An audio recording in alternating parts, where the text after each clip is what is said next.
Hello बच्चों, let's read the question. Question says if this denotes the greatest integer function and n is a positive integer, then limit x tends to 0 greatest of nx by sin x plus greatest integer function of n tangent x by x is equal to option A is 2n, option B is 2, option C is 2n minus 1, option D is 2n plus 2. First we see the key concept. देखिए, इसके लिए हमें सिर्फ greatest integer function पता होना चाहिए. Greatest integer function को हम इस बॉक्स से डिनोट करते हैं और ग्रेटेस्ट इंटीजर फंक्शन की वैल्यू हमेशा x या x से छोटी होगी. अगर x खुद एक इंटीजर है तो ग्रेटेस्ट इंटीजर फंक्शन की वैल्यू हमेशा एक इंटीजर आती है, तो इसकी वैल्यू x ही हो जाएगी. अगर ग्रेटेस्ट ये x एक इंटीजर नहीं है तो डेफिनेटली इसकी वैल्यू क्या होगी, x माइनस 1 से बड़ी होगी. देखिए, अगर इसे एग्जाम्पल से समझते हैं. अगर मैं 3.2 का ग्रेटेस्ट इंटीजर की वैल्यू चेक करूं तो इसकी वैल्यू 3 आएगी. कैसे आएगी? आप रियल लाइन पर पहले 3.2 देखिए कहाँ है. 3.2 मान लीजिए यहाँ है कहीं, तो 3.2 से छोटे जितने इंटीजर हैं, 3.2 से कम इंटीजर कौन कौन से मिलेंगे? 3 मिलेगा, 2 होगा, 1 होगा, 0 होगा, -1 होगा, अप टू इधर ये माइनस इन्फिनिटी से बहुत सारे इंटीजर्स मिलेंगे हमें. इन इंटीजर्स में से जो 3.2 से छोटे हैं या 3 खुद एक एक्स इंटीजर हो तो हम उसे भी इंक्लूड करते हैं, तो उससे छोटे जितने इंटीजर हैं उनमें, छोटे या बराबर जितने इंटीजर हैं उनमें जो सबसे ग्रेटेस्ट है, तो इन इंटीजर्स में ग्रेटेस्ट कौन सा है? 3. तो इसकी वैल्यू क्या हो जाएगी? 3. अगर हमारा x 3 ही होता तो हम 3 और 3 से छोटे जितने इंटीजर्स हैं उन सब में सबसे बड़े वाला इंटीजर उठाते, ग्रेटेस्ट इंटीजर उठाते, वो क्या होता? 3. तो अब इसकी वैल्यू क्या आती? 3. अब हमें लिमिट फाइंड आउट करनी है. पहले मैं लिखती हूँ limit x tends to 0 greatest integer function of nx by sin x plus n tangent x by x. इसकी लिमिटिंग वैल्यू हमें फाइंड आउट करनी है, इसकी लिमिट हमें फाइंड आउट करनी है. देखिए, हमारे पास एक लिमिट में रिजल्ट है limit x tends to 0 sin x by x. इसकी लिमिट वैल्यू क्या होती है? 1 होती है. और limit x tends to 0 tangent x by x की लिमिट क्या होती है? 1.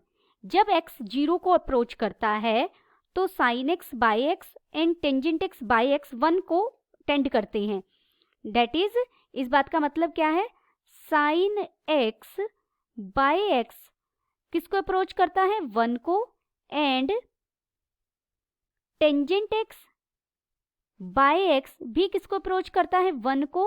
एज x टेंड्स टू 0, जैसे जैसे x 0 को कन्वर्ज करता है, 0 को अप्रोच करता है. अगर आप इसकी डायरेक्ट वैल्यू देखें तो sin x बाय x की जो वैल्यू है वो लेस देन 1 रहती है and tangent x by x की जो वैल्यू है वो ग्रेटर देन 1 होती है. इनकी लिमिटिंग वैल्यू जब x 0 को अप्रोच करता है तब इनकी लिमिटिंग वैल्यू 1 होती है. Otherwise sin x by x हमेशा लेस देन 1 क्वांटिटी देगा और टेंजेंट x बाय x हमेशा ग्रेटर देन 1 क्वांटिटी देगा. अगर मैं इसे n से मल्टीप्लाई कर दूं, पहले हम sin x बाय x को रिवर्स करेंगे, यानी x बाय sin x क्या हो जाएगा? ग्रेटर देन 1 हो जाएगा. And tangent x by x मुझे इसी फॉर्म में चाहिए तो मैंने इसे ऐसे कैसे रखा? Tangent x by x greater than 1 होगा. अगर हम n से मल्टीप्लाई करते हैं तो यानी nx बाय sin x वो क्वांटिटी ग्रेटर देन n आएगी. एंड यहाँ भी मैंने n से मल्टीप्लाई किया दोनों तरफ तो ये बन जाएगा n tangent x by x greater than n. यानी जो ये नंबर है ये क्या होगा? n से बड़ा होगा. और n क्या है? n is positive integer. हमें दिया गया है n पॉजिटिव इंटीजर है, यानी n की वैल्यू इंटीजर है और ये n से कुछ बड़ा है. ऐसे ही इसकी वैल्यू n से बड़ी होगी. देयरफॉर अगर इनकी वैल्यू n से बड़ी होगी तो इनके ग्रेटेस्ट इंटीजर की वैल्यू क्या आएगी?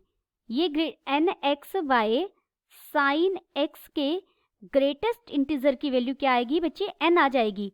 एन से जस्ट कुछ बड़ी होगी ये, और एन एक इंटीजर है। एंड ऐसे ही n tangent x by x की जो ग्रेटेस्ट इंटीजर की वैल्यू है वो क्या आ जाएगी? एन आ जाएगी। अब हम लिमिट जो हमें फाइंड आउट करनी है सोल्व करेंगे। Limit x tends to 0 greatest integer function of n x by sine x plus n tangent x by x is equal to limit x tends to 0, और इनकी वैल्यू तो अभी हमने फाइंड आउट की है, n प्लस n हो जाएगा। This is equal to 2n। This implies option A is correct. Option A is correct and all other options are incorrect. Hope you understood it well. Best of luck.